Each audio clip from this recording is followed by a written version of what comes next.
안녕하십니까. 안녕하세요. 그 사장에 대한 내용은 저희들이 그 주일에도 이렇게 공부를 하고 있어서 어느 정도 이렇게 다 파악이 되신 걸로 알고 있습니다.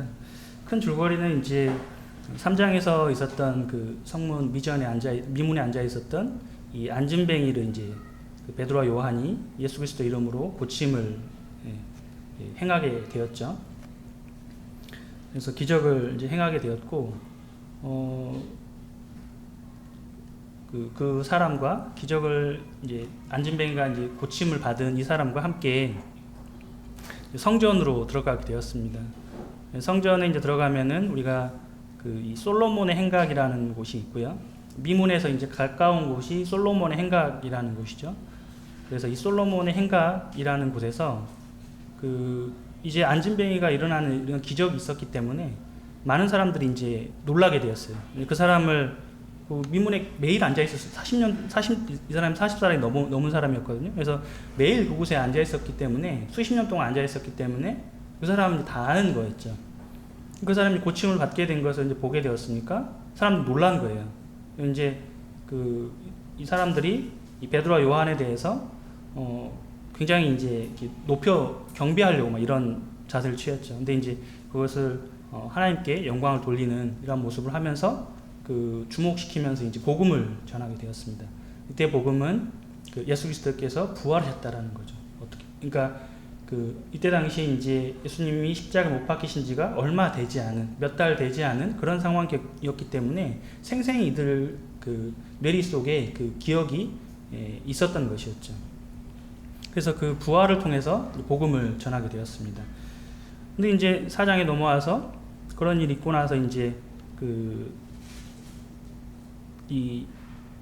그러니까 성전 그 건축물에 헤롯 성전이었죠. 당시에는 헤롯 성전의 건축물에 이제 방금 제가 솔로몬의 행각이라고 그랬는데 그쪽에서 이렇게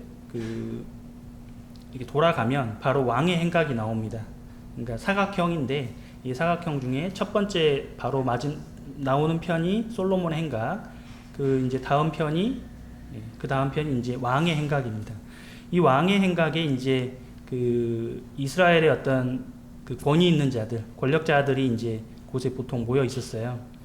그래서 이제 그 사람들이 여기 있는 대로 제사장들, 그 다음에 이제 성전 맡은 자들, 관리들이죠. 그 다음에 사두개인들, 이런 사람들이 이제 나와가지고 이런 소요가 일어나니까 무슨 일이 일어났는지 와본 거예요. 아까 이제 보면은 5천 명이 구원받았거든요. 그러니까 5천 명보다 훨씬 많은 사람도 있었다는 거예요. 그리고 우리가 여기서 보통 성경에서 사람의 수를 기록할 때는 남자의 수를 기록하게 되는 거잖아요. 그러면 남자의 수만 5천 명이었으니까 5천 명이 구원받았으니까 그 외에도 엄청나게 많은 사람들이 있었던 거죠. 그래서 이제 이런 술렁술렁하는 이런 소요들이 있으니까 확인을 한 겁니다. 근데 가봤더니 이제 복음을 전하는 거죠. 근데 이 복음을 전하는 것을 이제 싫어해서 이 베드로와 요한을 이제 가두어 놓습니다. 그리고 이제 날이 지니까 다음 날 이제 신문을 하게 된 거죠. 이 왕의 행각과 솔로몬의 행각이 만나는 지점, 여기가 이제 산헤드린 공회원이 있는데요. 법관 대표라고 생각을 하시면 될 것 같아요. 지금으로 따지면 이제 우리나라는 이제 판사 재판주의 이렇게 이제 하는데 미국 같은 경우는 이게 배심원 재판주의도 있더라고요. 배심원들이 이렇게 판별을 해서 재판관이 최종 판단하는 이런 경우가 있는데 그런 재판의 어떤 모습이라고 보면 좋을 것 같아요. 그래서 이곳에서 이제 신문을 하게 되었습니다. 근데 이제 이 베드로와 요한이 이 어떤 사실관계에 대해서, 이 기적에 대해서 하면서 부활에 대해서 다시 한번 증언하게 되는 것이죠. 내가 증인이다, 이렇게 이제 증언하게 된 것입니다. 그러니까 지금 이 공회원들 보통 70명이라고 하는데요. 70명, 71명, 72명 보통 이 정도. 그래서 70명 정도라고 생각을 하시면 될 것 같은데요. 70명의 이제 공회의원들이 이것을 어떻게 할 수가 없었어요. 왜냐하면 지금 그 기적을 입은 이 안진뱅이가 함께 있었거든요. 그러니까 이건 사실관계가 있기 때문에 그것을 지금 당장 어떻게 할 수 있는 방법이 없었어요. 그러니까는 계속 그냥 그 자기들끼리 의논했는데도 불구하고 그것을 결과를 낼 수가 없었어요. 그래서 그것에 대해서 너 하지 마 이렇게 위협을 하고서 다시 돌려보낼 수밖에 없었던 것이죠. 그리고 나서 이제 사도들이 놓여서 다시금 이제 동료들에게, 그러니까 제자들과 함께 모이게 된 것이죠.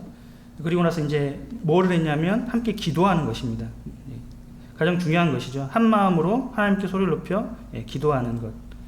그러니까 이들은 분명하게 하나님의 이 주권에 대해서 인정하는 것이죠. 그러니까 우리에게 이러한 일이 일어났음에도 불구하고 지금 그 예수님께서 어떻게 됐습니까? 몇 달 전에 이 똑같은 사람들을 통해서 여기 나와 있는 이 가야바나 안나스 이런 사람들을 통해서 신문을 받고 십자가에서 처형당하셨거든요. 그 사건에 대해서 잊지도 않았는데 얼마 되지 않는 불과 그런 사건인데 자기들에게 그러한 위협이 가해졌다는 것이죠. 그럼에도 불구하고 이들은 그 하나님의 주권에 대해서 인정하는 것이죠. 주님, 지금 나에게 어떠한 상황이 올지라도 주님은 예수 그리스도이십니다. 예수님 하나님이십니다. 주님은 대주제시라는 거죠. 천지의 창조자, 그리고 사람도 지으시고 또 만물을 지으신 분이시기 때문에 이 사람에 대해서 내가 위협당할 수는 있지만은 그것을 주관하시는 분도 바로 하나님이시라는 거죠. 그래서 여기 보시면 이제 이 헤롯과 또 본디오 빌라도 그리고 이제 이 제사장들, 이 대제사장, 이 무리들도 마찬가지로 하나님이 뜻에 합당하게 쓰시는 거죠. 이 악인도 하나님의 때에 하나님의 뜻에 합당하게 쓰신다는 것입니다. 그래서 우리가 그 선한 것으로 쓰일 것인지 악한 것으로 쓰일 것인지는 그건 하나님이 정하시는 거죠. 근데 그 하나님께서 하나님의 마음 어떤 마음이냐면 하나님은 모든 사람이 구원받기를 원하시는 것이거든요. 그래서 이들을 악한 것으로 너는 무조건 악한 것을 써야 되겠다 이런 것이 아니라 우리가 이제 어떤 상황에서 선택을 해야 되는데 그 선택 가운데 내가 계속해서 악한 것을 선택하고 계속 그 길로 나아가다 보면은 하나님께서는 그런 사람들에 대해서 악한 길로 선택하고 그들을 쓰실 수밖에 없는 것이죠. 물론 그런 자라 할지라도 하나님 회개하는 어떤 자에게는 그는 하나님의 은혜가 임하는 것이죠. 그래서 이제 그들이 그들을 이러한 헤롯과 이런 빌라도를 말을 하면서 하나님께서는 그 악한 자들도 그렇게 합당하게 쓰신다는 것을 볼 수가 있고요. 그럼에도 불구하고 이들을 이들이 위협하는 것에 대해서 저들을 하나님께 기도하면서 벌해달라고 그렇게 기도하지 않았죠. 그들의 위협함을 하감하라고 여기서 보면은 굽어보시라고 하나님 저들의 위협하시는 걸 보셨으니 하나님 주권대로 인도하시기를 원하시는 걸 볼 수 있죠. 우리는 이제 때로 나에게 어떤 일을 해코지를 하면 나를 못 살게 굴면 내가 가서 이렇게 막 나도 대항을 해야 되겠다. 나 못 살겠다. 그래서 이제 막 이렇게 나의 물리적 힘을 쓰려고 하는 우리 성향이 있잖아요. 근데 그렇게 하지 않고 하나님의 주권을 인정을 하는 모습을 볼 수가 있는 것이죠. 쉽지 않은 것 같습니다. 이렇게 하는 모습들이.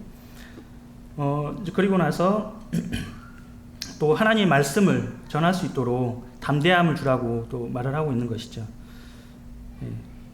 그리고 또 이 병낫게 하는 것을 볼 수 있는데 이 병낫게 하는 것을 통해서 뭐를 하고 싶냐면 예수의 이름이 이렇게 복음이 전해지는 것, 이것을 원하는 것이죠. 나의 이 병낫은 것을 통해서 아까 베드로와 요한이 그랬던 것처럼 베드로와 요한이 경배받으려고 하는 게 아니었잖아요. 내가 경배받는 것이 아니라 예수 그리스도가 전해지는 이것을 원하는 것이죠. 그러니까 기적을 통해서 어떤 교회가 막 어마어마하게 커지고 그런 것이 아니라 많은 사람들이 그것을 통해서 구원받는, 복음을 들어서 구원받는 이것을 이제 원하게 되는 것을 볼 수 있죠. 그리고 이제 마지막으로는 그럴 때에 또 다시 한 마음으로 한 마음 한 뜻이 되는 것을 볼 수 있죠. 그리고 서로의 물건들을 통용하는 것을 볼 수 있는 것 같습니다. 조금 그 정리가 제가 안 돼서 이렇게 좀 설명을 드리긴 했지만은 어느 정도 사도행전 4장이나 이런 부분은 잘 알려져 있는 말씀이라서 어느 정도 성도님들이 좀 정리된 상태로 들으셨으리라 생각이 들고요. 제가 교제할 내용은 어떤 내용이었냐면 좀 사도행전 4장에서 좀 제가 좀 정리한 내용은 어떤 내용이냐면 그 우리 요한복음에 보면은 요한복음 12장 23절에 보면은 그 예수 그리스도께서 한 알의 밀이라는 말씀을 하시잖아요. 그 말씀을 통해서 좀 교제하기를 원합니다. 먼저 1절과 2절을 다시 한번 보겠습니다. 사도행전 4장 1절과 2절을 제가 다시 한번 읽을게요. 사도들이 백성에게 말할 때 제사장들과 성전 맡은 자와 사두개인들이 이르러 예수 안에 죽은 자의 부활이 있다고 백성을 가르치고 전함을 싫어하여. 이거 알고 있는 사두개인들은 부활이 없다고 믿는 사람들이었어요. 부활이 있다고 생각하지 않은 사람이죠. 사람들은 이때도 그랬지만은 이 복음 전하는 것에 대해서 싫어합니다. 인정하시죠? 굉장히 싫어해요. 복음 전하는 것에 대해서. 특별히 여기 1장 1절에 기록된 대로 누가 싫어하는지를 볼 수 있는데요. 여기 보시면 제사장들, 그리고 성전 맡은 자들, 이 사두개인들. 보면 아마도 이들은 다 그 레위인들로 우리가 생각을 할 수 있는데요. 이들의 역할은 이 법관이나 또는 제사장, 고위 관리들, 이런 사람들을 우리가 볼 수가 있습니다. 권력자들이죠. 지금도 마찬가지지만 이 가진 것이 많이 있거나 이 세상에 권력이 있으면 하나님의 복음을 받아들이기가 어렵다는 것을 우리 알 수 있어요. 복음을 전해보면 알 수 있습니다. 마태복음 9장에는 어떤 내용이 나와 있냐면 그 부자 청년이 나와 있어요. 그죠? 그래서 이제 예수님께서 뭐라고 하셨냐면 부자가 천국에 들어가기 어려우니라 이렇게 말씀을 하고 있어요.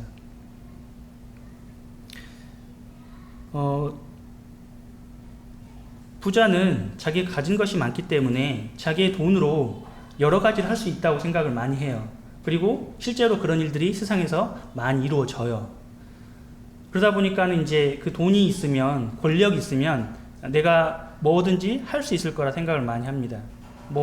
일례로 예를 들면 그 큰 대기업에서는요, 예를 들면 정치권이라든지 또는 정부라든지 또는 관료라든지 이런 사람들과 많은 커넥션을 가지고 있어요. 그래서 그런 것을 통해서 법을 바꾸기도 하고요. 물론 그 사람들 자체로 법을 바꿀 수는 없죠. 물론 국회에 들어가야 이제 그 법이 바뀌어지는데 이런 로비라든지 이런 걸 통해서 많은 것들을 관철을 시키고 있죠. 그런 모습들을 보게 되는데 그렇게 이제 자기 자신 어떤 권력이나 이런 걸 통해서 세상에 대한 것들을 많이 이렇게 컨트롤할 수 있다라는 것이죠. 그러다 보니까 내 마음대로 할 수 있는데 내가 굳이 왜 하나님이 필요해? 나 혼자라서 부족하지 않다라는 것이죠. 그래서 그런 마음들이 있기 때문에 돈이 곧 권력이라고 많이 생각을 하죠. 그래서 그것이 있는데 하나님을 또 찾을 이유는 없는 것이죠. 내가 부족하지 않으니까 내가 내 자신으로서 내가 충분한데 그 부족을 하나님으로 채울 필요가 없는 것이죠. 다른 것으로 계속 채우는 것이죠. 물론 그렇다고 해서 그것이 온전한 만족이 될 수는 없죠. 우리가 알고 있는 것처럼. 그럼에도 불구하고 사람들은 그것을 추구하는 것이죠. 그러니까 그런 사람들에게 하나님 들어갈 자리는 없는 것이죠.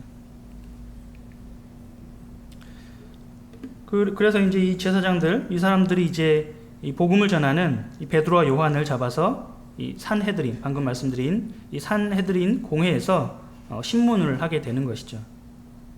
불편하니까 싫은 거예요. 복음을 전하는 것이. 많은 사람들이 예수님을 따라가는 것이 싫었던 것이죠. 왜냐하면 자기 마음대로 권력을 행사할 그런 사람들이 없으니까. 여기 보시면 베드로와 요한이 어떻습니까? 이 산헤드린 공회원에 대해서 내가 당신들의 말을 듣는 것이 옳은지 하나님의 말을 듣는 것이 옳은지 너희들이 판단하라고 하잖아요. 하나님의 말을 들으러 가는 사람 많아지면은 자신들이 행할 수 있는 권력의 그 위치가 좁아드는 것이죠. 그래서 이제 그 14절부터 16절을 보시면 어떻게 하냐면 그 병 나은 사람이 그들과 함께 서 있는 것을 보고 비난할 말이 없는 거예요. 많은 사람들이 증인들이 있는 거죠. 그리고 이제 그 15절에 보시면은 이제 이 베드로와 요한 그리고 다 나가라고 하고 자기들끼리 이제 따로 의논을 하는 모습을 볼 수 있어요. 이제 그리고 나서도 답이 안 나왔어요. 이런 표적이 나왔는데 16절에 보니까는 그 이 모든 사람, 많은 사람에게 알려졌다는 거예요, 이미. 그렇죠. 5,000명 이상이 알았으니까요. 우리도 그러니까 이거를 부인할 수 없어요. 왜? 이 증인이 있으니까요. 나은 사람이 있잖아요, 지금. 부인할 수가 없는 거예요.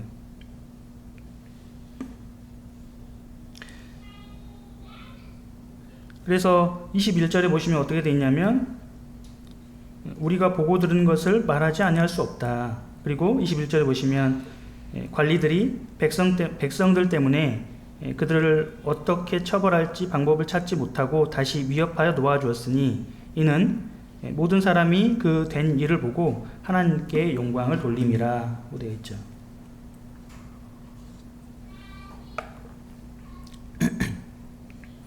지금 여기에 나와 있는 헤롯, 본디오 빌라도, 그리고 대제사장 무리들, 이 사람들이 뭐냐면 예수님이 십자가에 못 박은 주역들이에요. 그죠?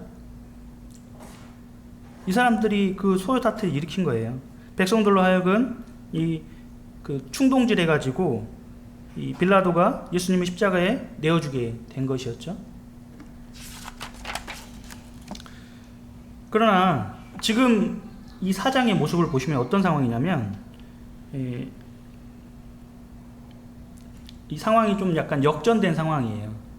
그러니까 지금 이 성전 미문에 앉아있던 안진뱅이가 고침을 받은 것, 이건 명백한 사실이에요. 돌릴 수가 없어요. 이 사람들도 알고 있죠. 그래서 이 기적으로 인해서 병이 치유가 됐고 또한 이로 인해서 복음을 듣고 구원받은 사람이 5,000명이 넘었다는 거예요. 남자만. 그래서 이제 그 요한복음 12장을 보시면요. 요한복음 12장 23절을 보시면 24절을 보시면 내가 진실로 진실로 너희에게 이르노니 한 알의 밀이 땅에 떨어져 죽지 아니하면 한 알 그대로 있고 죽으면 많은 열매를 맺느니라 이렇게 되어 있거든요. 제가 그 밀은 잘 몰라요. 근데 이제 예수님께서 이렇게 말씀하셨으니까 제 감자나 고구마는 알거든요. 감자 같은 거는 이제 이렇게 눈이 있으면 그거를 썰어 가지고 이제 그 땅에 묻어두면은 그게 썩으면서 거기에서 이제 이렇게 줄기가 나와서 열매를 맺게 되거든요. 그래서 그거는 알아요. 근데 밀은 그런 형태인지는 아닌 것 같은데 어쨌든 예수님께서 이렇게 말씀하셨으니까 이 밀이 죽어야 한다는 거예요. 내가 죽어야 한다는 거죠.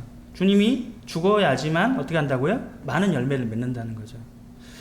그래서 지금 예수님께서 어떻게 했냐면 십자가에 못 박아 돌아가셨어요. 그죠? 그리고 나서 지금 이제 죽었기 때문에 많은 열매를 맺었는데 어떤 열매를 맺었냐면 제자들이 맺혔죠. 그죠? 그리고 나서 어떻게 했습니까? 제자들이 맺히고 나서 지금 오늘 이 상황은 뭐냐면 제자들로 인해서 복음이 전해졌어요. 그리고 나서 더 많은 무려 5,000명 이상 어마어마한 사람들이 다시 열매로 드러나게 되는 거죠. 그러니까 예수 그리스도께서는 자신을 희생을 하셨죠. 그리고 십자가에 돌아가셨습니다. 그리고 오순절에 이 제자들이 성령을 받게 되었죠. 이제 예수님의 이 열매된 제자들을 통해서 다시금 복음의 씨앗이 뿌려졌고, 그리고 이 안진뱅이 기적을 통해서 또 복음이 전해졌고, 그리고 더 많은 사람들이 구원받게 된 것입니다. 그래서 예수 그리스도께서 먼저 자기 자신을 희생을 하셨다는 것이죠. 그리고 그 후에 제자들이 본을 보였고요. 제자들도 동일하게 자기 자신을 희생했어요. 우리가 알고 있는 것처럼 많은 제자들이 어떻게 했습니까? 다 순교했죠. 대부분 제자들이. 그리고 뭐 제자들만 순교한 것이 아니고 초대교회에 또 그 이후에 역사 가운데에 수많은 사람들이 예수님 믿음으로 인해서 순교 당해 왔습니다. 그래서 그의 예수님의 본을 따라서 많은 사람들이 본을 보였고요. 오늘날도 동일하게 하나님께서는 무엇을 통해 역사하시냐면 우리의 희생, 우리의 어떤 눈물을 통해서 역사하시고 우리의 하나의 밀이 되어서 내가 떨어졌을 때 그걸 통해 역사하신다는 걸 우리는 볼 수 있는 것이죠. 그래서 이러한 우리 사장을 모습을 보면서 오늘도 동일하게 세상의 위협들, 우리는 뭐 여러 형태의 위협을 받을 수 있어요. 뭐 그것이 불이익이 될 수도 있고요, 또는 어떤 조롱이 될 수도 있어요. 그러니까 물리적인 것이 아니라 할지라도 우리는 그런 것을 받을 수 있지만 하나님께서 어떻게 하시냐면 이 제자들이 기도한 것처럼 그 위협에 대해서 저들을 벌해달라고 이렇게 기도하지 않았다는 거예요. 오히려 그들에 대해서 오히려 복음을 전하게 되는, 그러니까 우리가 이 내용을 통해서 판단할 수 있을 텐데 여기 있는 공회에서 의논되었던 내용들 어때요? 나와 있잖아요. 그렇다라는 것은 그 공회원들 중에서 어쩌면 복음을 듣고 구원받은 사람도 있다고 우리는 유추해 볼 수 있어요, 역으로. 그래서 하나님께서는 이런 우리의 어떤 희생, 이런 것을 통해서 분명하게 하나님께서 역사하신다는 것을 볼 수 있는 것 같습니다. 제가 준비한 내용은 여기까지입니다. 감사합니다. 네, 그리고 우리 사도행전 4장을 우리가 이제 지금 보고 있는데요. 사도행전 전체의 이 주제를 우리가 항상 봐야겠죠. 사도행전이 우리들에게 무엇을 말씀해주고 있는가 하는 것을 보면 첫째가 이제 성령입니다.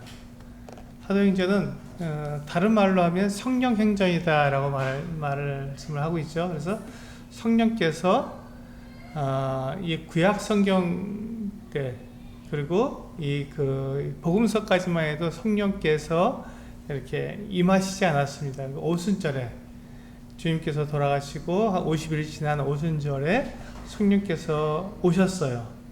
그래서 성도들을 믿는 사람들 각자에게 이렇게 임하게 되었고, 그 이후로 누구든지 예수 그리스도를 영접하는 사람, 믿는 사람들에게는 성령께서 다 그 안에 내주하신다, 그 안에 거하시는 거예요. 그 집을 삼아서 우리 안에 살고 계시는 것입니다. 그래서 그 전에는 구약 성경에서는 볼 수 없었던, 복음서까지만 해도 잘 볼 수 없었던 이 성령의 역사가 이 사도행전에서 나타나게 됩니다. 그래서 사도행전은 성령행전이라고 말할 정도로 성령의 역사하심이 분명히 나타나 있습니다.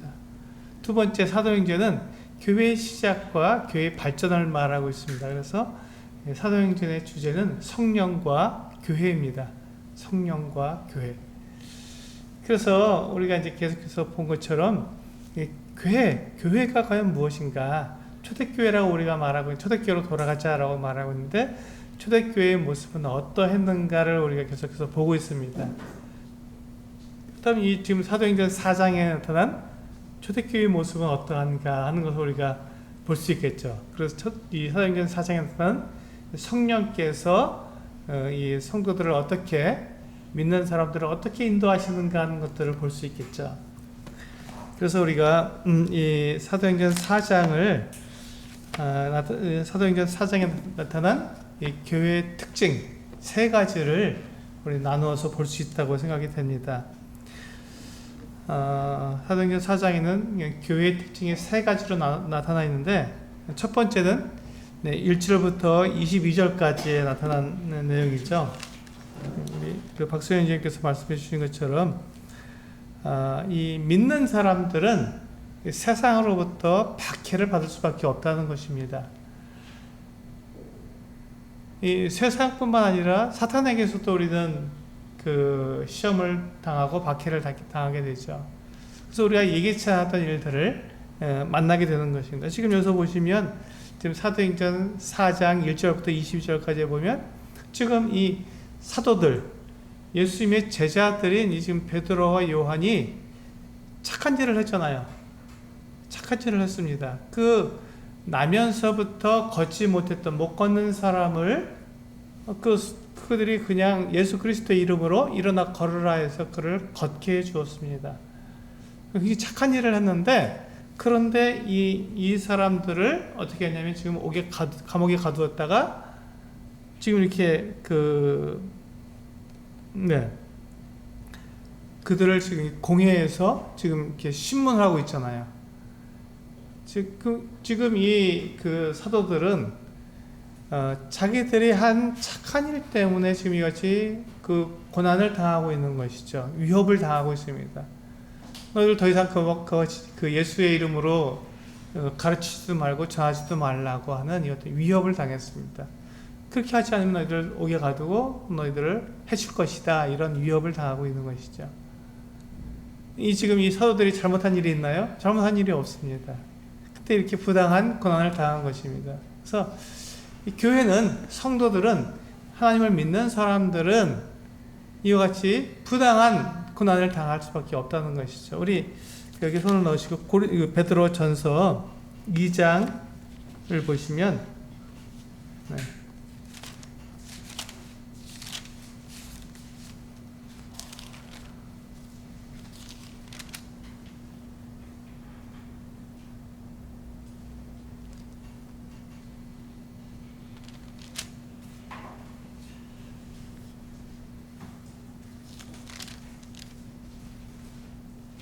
2장 19절과 20절입니다.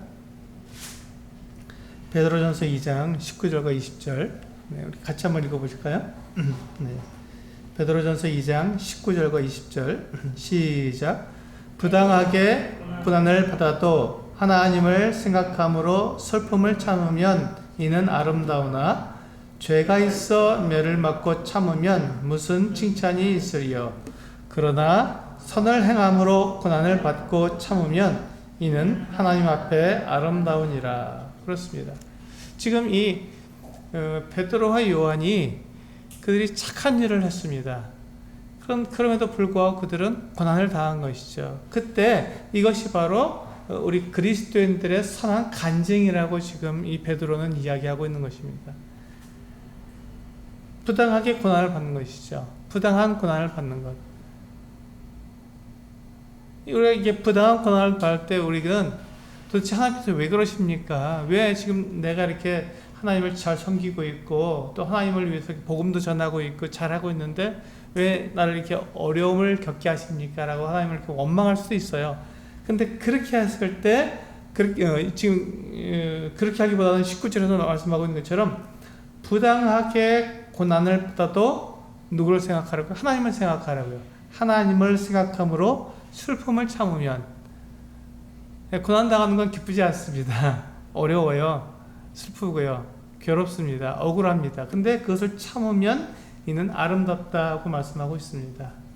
우리가 종종 이제 이 부분을 잘못 오해를 해서 내가 이제 예수님 믿는 사람이니까 내가 한 일은 다 잘 돼야 돼, 이렇게 생각할 경우가 있죠. 근데 그렇지 않습니다.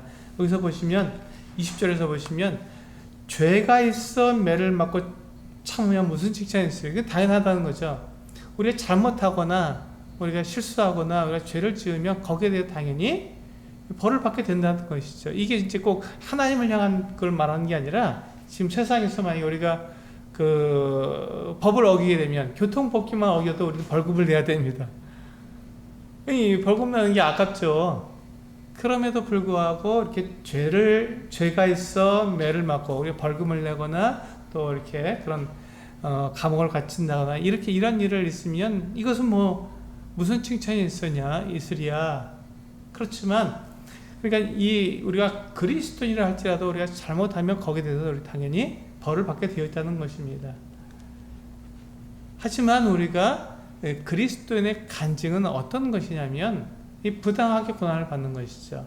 내가 잘못하지 않고 선을 행함으로 고난을 받는 것은 그렇게 되었을 때 우리는 간증으로 나타날 수 있다. 그때 원망하거나 불평하거나 이렇게 막 하는 것이 아니라 오히려 나를 핍박하는 자들을 위해서 기도하고 원수를 사랑하는 이와 같은 모습들이 이제 말씀하고 있는 것이죠. 그래서 교회의 특징 첫 번째 1절부터 22절까지 해서 보는 것처럼 믿는 사람들은 세상으로부터 박해를 받게 된다는 것이 첫 번째 이 특징입니다. 그럼 두 번째 특징은요, 23절부터 사도행전 4장 23절부터 31절까지에 나온 대로 교회 인도자들이 한 마음으로 하나가 되는 것이 교회의 특징입니다. 세상의 이 어떤 인도자들은 어떻습니까? 자기에게 유리한 대로 얼마든지 그걸 자기의 그 입장을 바꾸죠. 얼마 전까지만 해도 이쪽을 지지하다가도 자기에게 이쪽이 더 유리하게 되면 얼마든지 그걸 바꿔도 문제가 되지 않습니다. 나에게 유리한 대로 가는 거니까요. 이제 그렇게 되다 보면 어떻게 됩니까? 이거 인도자들끼리 갈등이 생기고 다툼이 생길 수밖에 없죠. 그러나 이 교회의 특징, 초대교회의 특징은 뭐냐면 교회의 인도자들이 한 마음으로 하나가 되는 것이 교회의 특징입니다. 이렇게 교회의 인도자들이 한 마음으로 하나가 되기 위해서는 뭐가 필요할까요?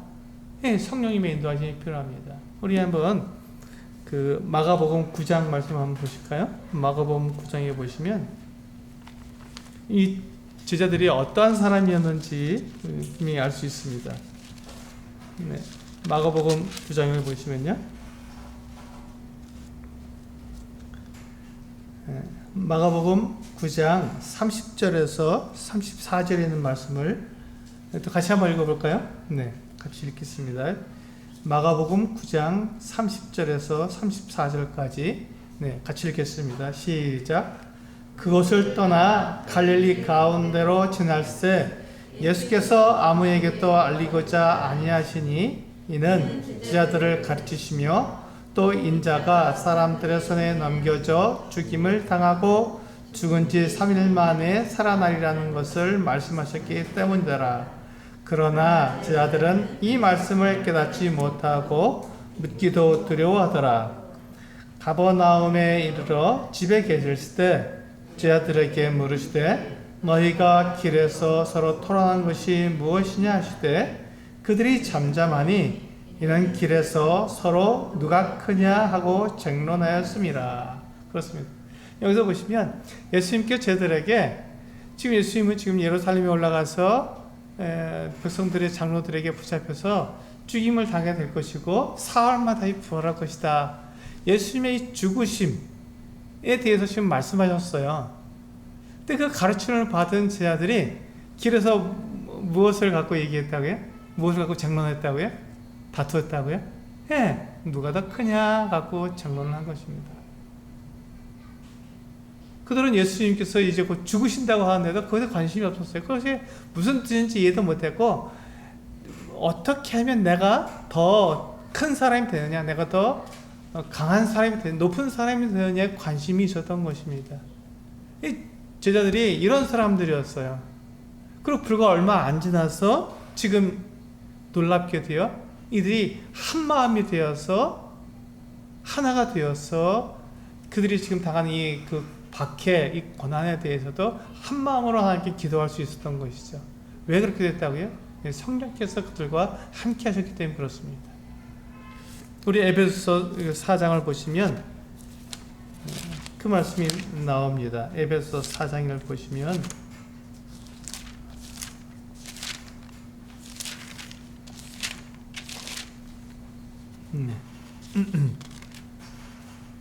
에베소서 4장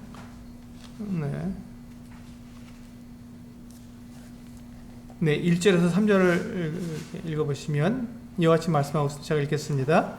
그러므로 주 안에서 갇힌 내가 너희를 권하노니 너희가 부르심을 받은 일에 합당하게 행하여 모든 겸손과 온유로 하고 오래 참음으로 사랑 가운데서 서로 용납하고 3절입니다.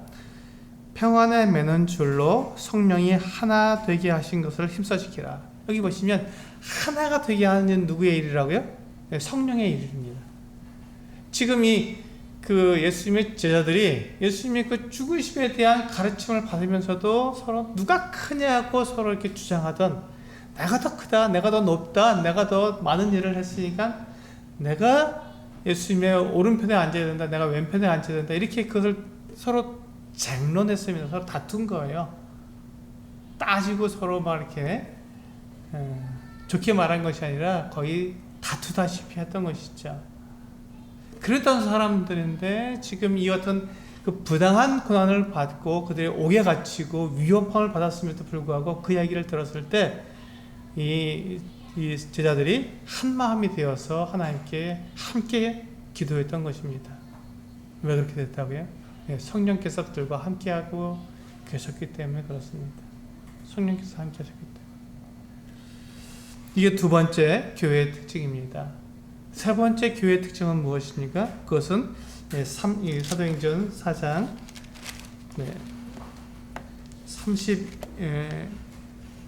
32절부터 37절까지 있는 말씀이죠.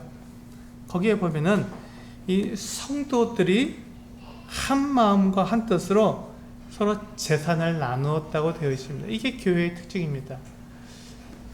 지금 이 사도들이 한 마음이 되어서 함께 기도하는 것을 본 이 성도들이 그 인도자들이 하나가 되어 있기 때문에 이 성도들도 하나가 될 수 있었던 것이죠.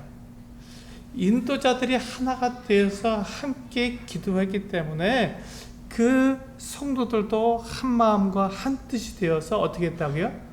자기들의 재산을 나누었다고요.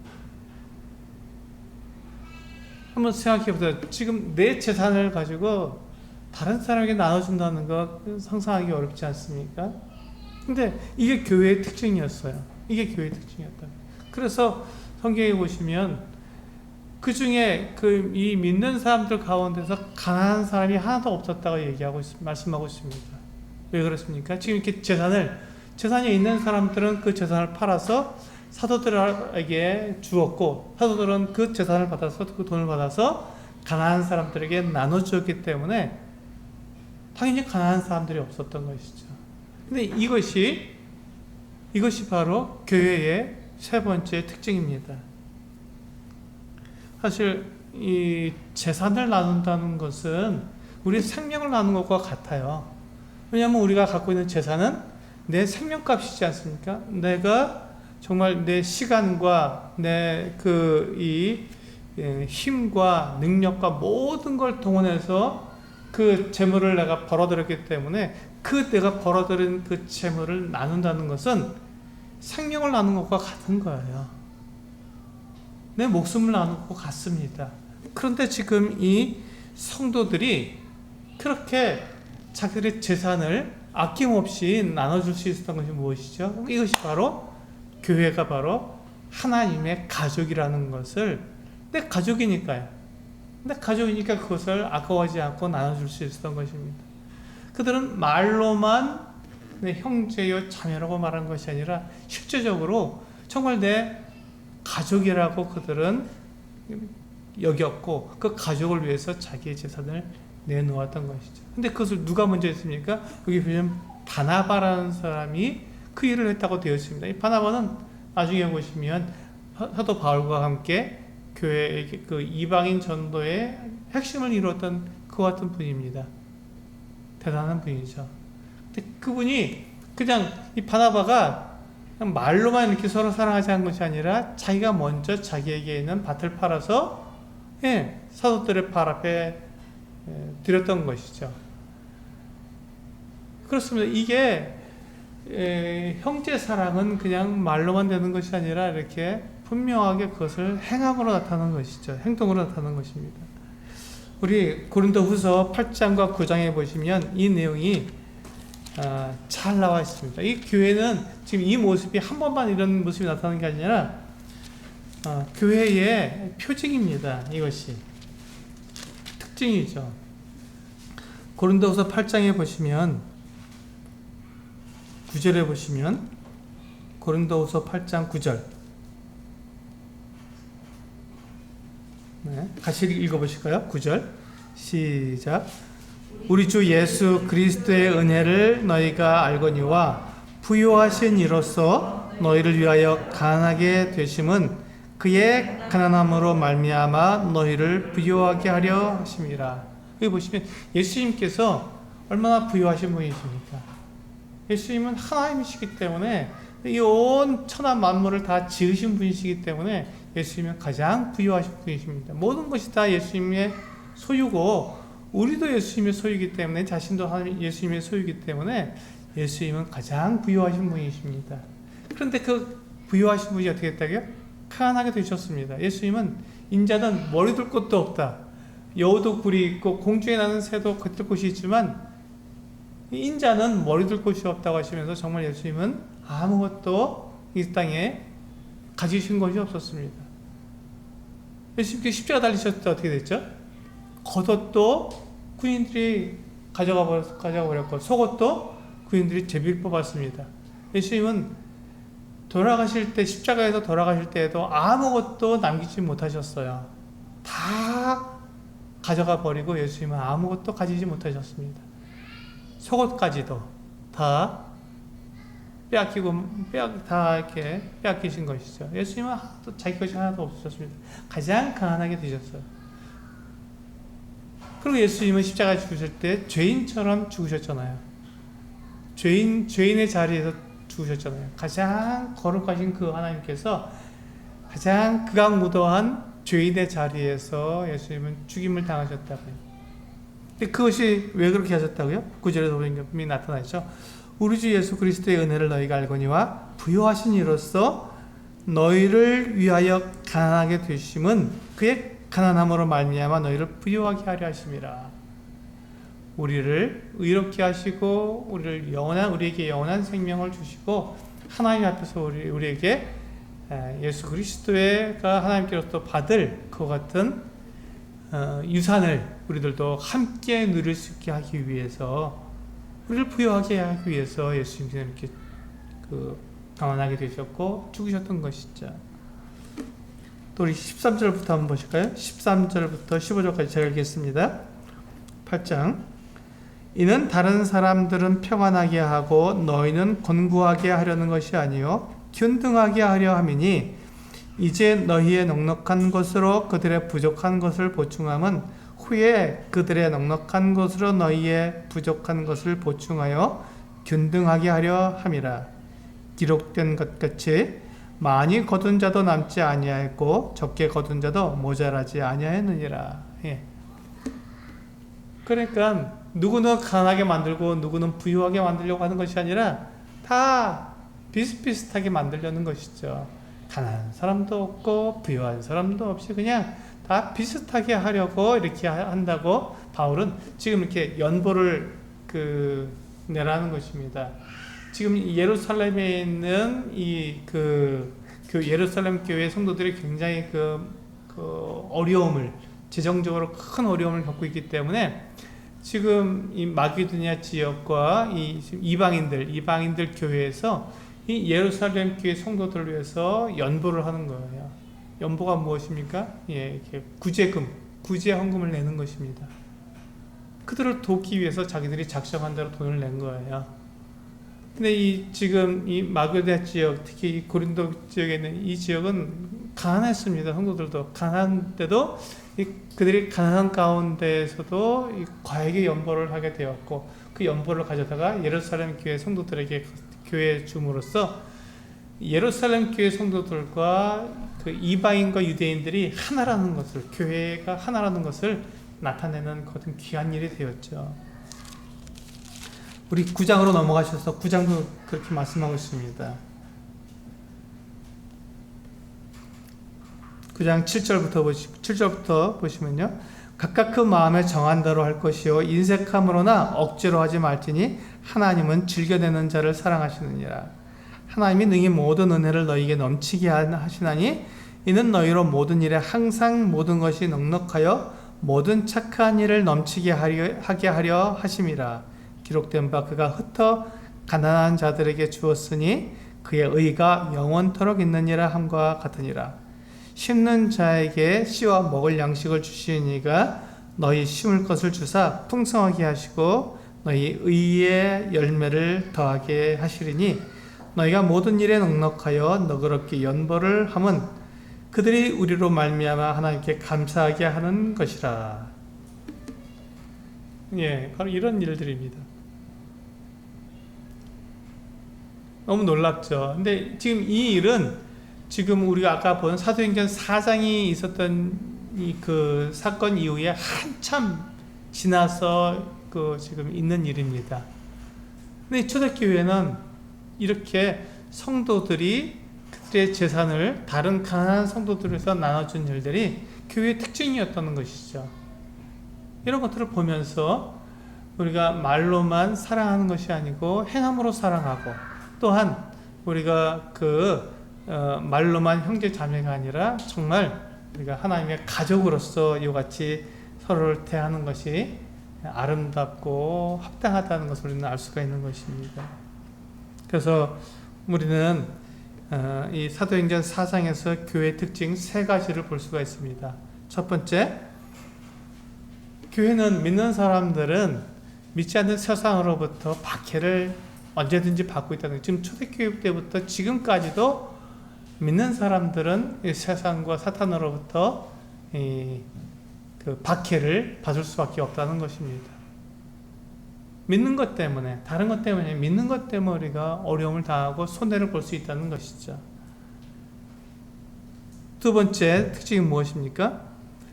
하지만 교회의 인도자들은 한 마음으로 하나가 된다는 것입니다. 만약에 자기 이익을 위했다면 그들은 하나가 될 수가 없었을 것입니다. 그들은 오직 교회의 이익을 위해서, 또 하나님을 위해서 그들이 하나가 된 것이죠. 세 번째 특징이 무엇입니까? 네, 믿는 자들은 한 마음과 한 뜻이 되어서 자기들의 재산을 나눠줄 수 있다는 것입니다. 자, 여기서 보시면 이 3가지를 다 보시면 3가지 특징의 공통적인 것이 하나가 있습니다. 그것이 무엇이냐면 아무도 자기를 위해서 살지 않는다는 것이죠. 첫 번째 특징, 두 번째 특징, 세 번째 특징을 다 보시면 교회의 특징은 딱 한 가지죠. 사람이 중심이 되는 것이 아니라 예수 그리스도께서 중심이 되신다는 것입니다. 사람이 중심이 아니라 예수 그리스도께서 중심이 되신다는 것. 내가 어떤 고난을 당하든지, 내가 어떤 어려움이 있든지, 내가 어떤 박해를 받든지 그것이 중요하지 않습니다. 내가 다른 사람보다 높든지 낮든지 그게 중요하지 않다고요. 그리고 내가 부유하든지 내가 가난하든지 그게 중요하지 않습니다. 오직 누가 중요합니까? 네, 우리 주 예수 그리스도, 그분께서 영광을 받으시고 하나님께서 영광을 받으시는 그 같은 공동체가 바로 이 교회라는 것입니다. 그렇지 않고 거기에 사람이 개입하게 되면 뭐가 된다고요? 이 3가지 특징이 다 깨지게 되는 것이죠. 3가지 특징이 다 깨지게 됩니다. 박해를 받은 것을 피하게 되고요.